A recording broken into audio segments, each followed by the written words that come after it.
Know what your thoughts on it. Do you kind of agree on that, or is it something else?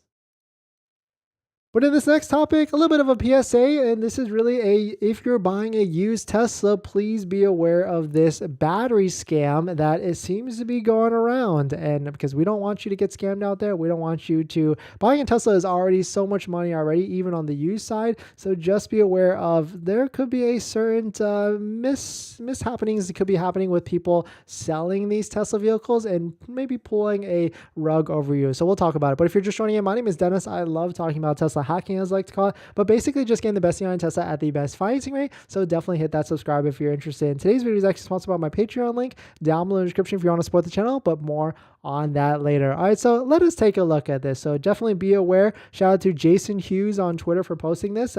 Quote, "This is getting frustrating. I've just now told yet another person that a private Tesla Model S seller completely scammed them and stuck them with a near 5-figure cost battery issue." So of course, $5,000 cost battery issue. And this is not, of course, this is not like because the battery was depleted or anything like that. But here's the thread. I'm going to do what I can to help these people and get justice if all possible. Quick thread. So he's got a screenshot here of what it seems like a error in the Tesla system. It says like acceleration and top speed reduced. Performance may be restored on the next drive. Vehicle may not reset. So here's the thread. Basically, the TLDR on this is that a lot of older Model S's, really just any Teslas, older Teslas, have been getting a BMS battery issues that are usually present as a maximum charge level reduce error. And what people are doing, unfortunately, is they just go to a shop or maybe some sort of battery technician. Of course, not Tesla, because if you go to Tesla, they're going to tell you it's going to be a $15,000 option.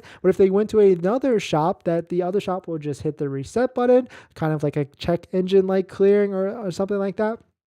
The error goes away for a little bit and only comes back after you've driven it for a little bit longer after that. So of course you could unfortunately buy a vehicle. I mean, there's not too much known about electric vehicles, or not as much data and a much history out there versus other gas cars. Whereas like if you drive a check engine light car, it usually will come on pretty soon. But I guess with an electric car, it could stay off for a little bit and then it would come back after on. So definitely be careful with this. Of course, this is the one thing to be aware about. I've always kind of recommended not buying a Tesla Model S, X, Model 3, or Y that old, especially 2012, 2015. Of course, there isn't any Model 3s or Model Ys that old, like in the of course, the oldest Model 3 is probably like 2017, 2018. But even then, I would still be very careful with that. And at the end of the day, maybe if you're going to buy that old, buy it directly from Tesla. Go to sites like EVCPO where you can track Tesla used inventory, because if you're going to buy a vehicle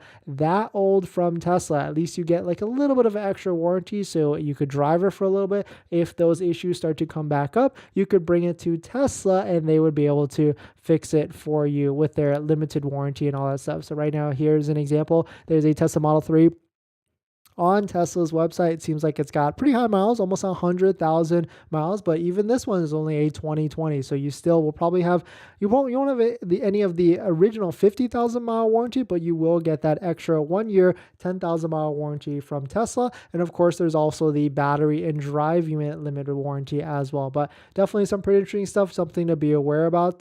Definitely be safe if you're buying a used one. I don't recommend going that old. Really, the oldest threshold that I say is usually go 2 to 25,000 miles old, 2 years old and 25,000 miles, because you don't want to go that old, because anything longer, you will exhaust the original factory warranty and then you don't have any time to fix anything other than that. But of course, Jason is a true Tesla hacker and I'm just a Tesla buying hacker. But definitely some pretty interesting stuff. Definitely something to be aware about if you are buying a used Tesla.